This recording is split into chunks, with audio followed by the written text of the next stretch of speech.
Against all the odds, in 2023, Cupra beats both Volkswagen and Skoda to market with an all-electric hatch. And this is it, the Cupra Born. I think it's time we check it out. So what is a Cupra Born, you may ask? And that's a very good question, because it is, in fact, a Volkswagen ID3 in drag. But Cupra's done surprisingly quite a lot to what is the Volkswagen Empire's crown jewels. So note the new slipperier frontal styling, which is kind of, yeah, a little bit more interesting than a snub-nosed ID3. There's also a new wheel design, rear end treatment, and a better high quality interior. I mean, this was an opportunity for the Spanish high performance brand to sort of fix some of the ID3's flaws.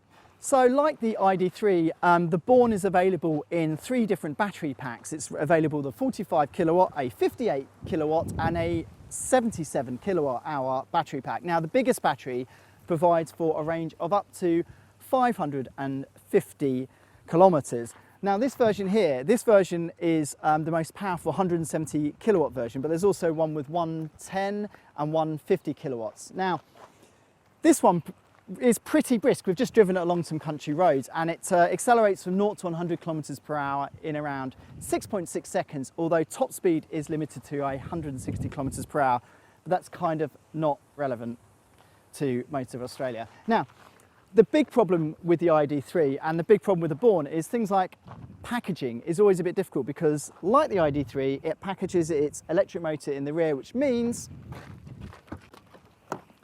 there's quite a small boot. It's only around 385 litres.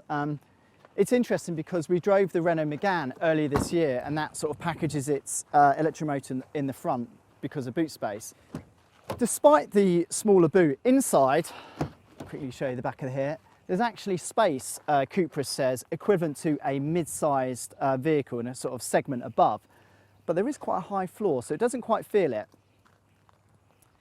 It's also worth checking out the interior while you're here, because you can see they're generally filled with some sort of higher grade materials, and yeah, like the Volkswagen ID3, it carries over the small 5.3 inch instrument cluster ahead of the driver, and there's also the large 12-inch infotainment system, which is kind of both a blessing and a curse, because it can be really irritating to do things like earlier we were driving through town.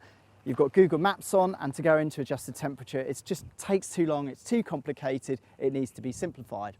Other really good things about the Cupra Born is it has its own chassis tune. I mean, they haven't picked up the Volkswagen settings, which is a really good thing, because again, on the sort of Alpine style roads we were driving earlier, it's really quite entertaining and engaging, and yeah, it hides its weight quite well. This is not a light car.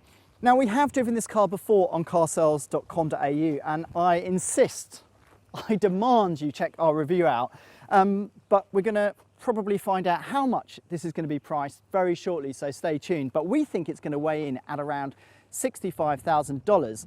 Now, when it arrives in Australia in Q1 of 2023, Cupra says it's not going to sell these cars to a regular Volkswagen dealer. It's going to have its own standalone dealership. You can also order one online.